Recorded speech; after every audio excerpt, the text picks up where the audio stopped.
Oke, jumpa lagi di channel kesayangan kita, WA Channel. Nah, pada kesempatan kali ini saya bakalan share gimana cara merubah resolusi dari 1024 kali 600 menjadi ukuran yang lebih besar, khususnya pada netbook.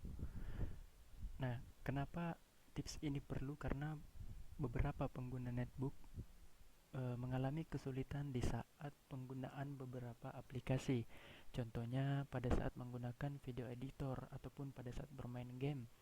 Kemudian pada netbook yang menggunakan sistem operasi Windows 8, tentunya akan sangat terganggu dengan resolusi layar yang kecil. Nah, di sini saya menggunakan netbook jenis Acer Aspire One. Nah, teman-teman bisa lihat di sini bahwa resolusinya belum saya rubah, masih pada ukuran standarnya yaitu 1024 dikali 600. Ini recommended.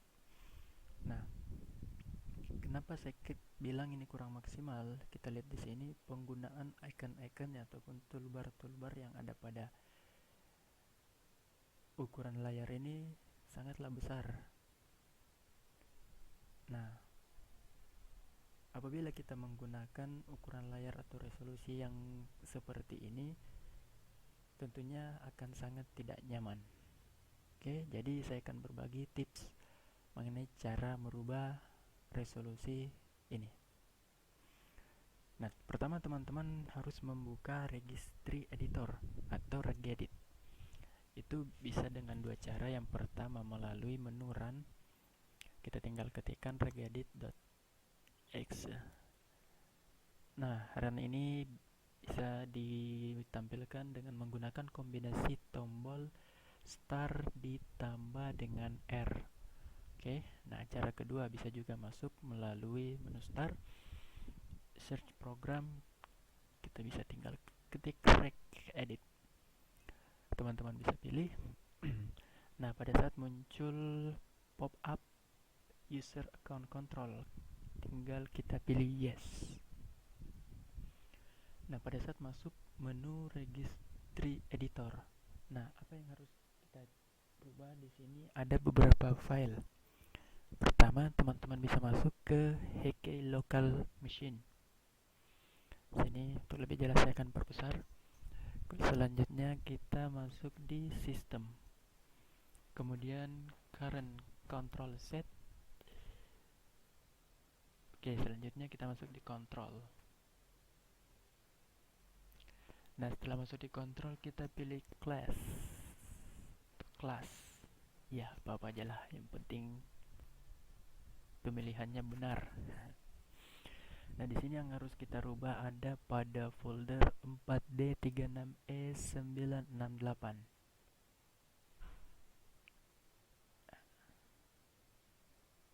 Nah, saya akan pilih 4D36E968, yaitu yang ini. Nah, teman-teman bisa pilih itu ini. Itu kita hapus yang ini karena salah, agak kurang rapi. Teman-teman bisa pilih itu. Nah, selanjutnya kita masuk sini, kita buka folder ini. Dan di sini pada netbook yang saya gunakan ada dua software, ada dua folder yang terdapat di dalamnya, yaitu folder 0000 dan 0001. Nantinya pada folder ini kita akan mengedit salah satu di Word-nya. Pertama kita buka dulu folder 000. Kemudian kita cari pilihan display one downscaling support. Teman-teman bisa pilih yang ini. Oke, nah di sini terlihat pada data value-nya masih 0. Itulah yang akan kita rubah. Selanjutnya teman-teman bisa klik kanan, kemudian modif, value-nya kita rubah menjadi 1. Oke, setelah value-nya berubah menjadi 1, kita next lanjut ke folder yang kedua. Pada folder 0001 sama, kita rubah juga the word yang tadi. Nah, di sini contoh kasus seperti ini pada beberapa netbook. Pada folder 0001-nya ini tidak tersedia the word display one downscaling support. Nah, untuk kalian seperti ini, teman-teman bisa buat. Kita bisa buat langsung di wordnya. Kemudian kita ketikkan harus sama persis dengan seperti pada folder 1. Ini harus sama persis. Titik komanya maupun underscore-nya pokoknya harus sama, supaya dapat terbaca di sistem. Kita enter. Nah, setelah ada seperti yang tadi, kita modif, terus pada value-nya kita rubah menjadi 1. Oke. Nah, sampai pada tahap ini, dua folder ini telah kita rubah pada bagian word-nya. Nah, kadang ada juga beberapa netbook atau laptop ataupun notebook yang pada folder ini terdapat 3 pilihan, yaitu 0000, 0001, dan 0002. Dan bahkan ada juga beberapa yang hanya satu folder.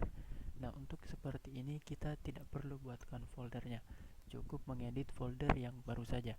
Sedangkan pada word-nya ini, di setiap folder itu mutlak harus ada.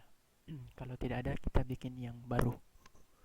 Oke, nah selanjutnya kita close registry editornya. Sampai pada tahap ini, pengeditan untuk registry editor itu sudah selesai. Namun kita lihat di sini pada screen resolutionnya belum terdapat pilihan yang lebih besar dari ukuran recommended ini. Nah, caranya apa? Terlebih dahulu kita harus melakukan reboot atau restart pada netbook kita. Nanti setelah dilakukan restart, baru pilihan tersebut akan tersedia. Oke, jadi saya stop dulu. Untuk selanjutnya kita lakukan restart. Oke, kita balik lagi. Nah, tadi saya sudah melakukan restart atau reboot pada netbook saya. Caranya ya seperti biasa, kita tinggal masuk ke menu shutdown, kita pilih restart. Nah, setelah dilakukan proses restart, teman-teman bisa klik kanan pada desktop Anda, kemudian pilih screen resolution. Nah, tadi sebelum kita lakukan perubahan, pada pilihan resolution itu hanya tersedia 1024 dikali 600. Ini adalah pilihan recommendednya. Nah, setelah kita lakukan pengeditan pada registry editornya, kemudian kita lakukan restart, dan di sini sudah terdapat dua pilihan untuk resolusi dari netbook yang Anda bisa gunakan. Nah, di sini saya sarankan penggunaan 1152x864 karena jauh lebih efektif, karena ukuran layar, resolusi layar yang jauh lebih besar. Oke, nah setelah kita lakukan perubahan pada registry editornya tadi, pilihan ini sudah tersedia, kita tinggal oke.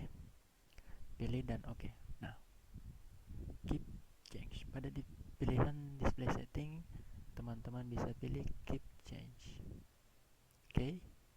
Nah, teman-teman sudah bisa lihat perubahan yang terjadi setelah kita lakukan pengeditan tadi. Yang tadinya resolusi layar ini sangat-sangat sempit, pada pilihan menu klik kanan ini hampir memenuhi 1/4 dari layar, sekarang bisa lebih kecil. Nah, semua toolbar yang ada juga menjadi lebih kecil. Nah, nih pada bagian explorernya juga lebih kecil. Sekarang untuk resolusi ini, penggunaan video editor, bermain games, dan juga penggunaan Windows 8 itu bisa lebih efektif, efisien, dan lebih enak dipandang. Nah, saya rasa itu saja yang bisa saya share pada kesempatan kali ini. Thanks for watching.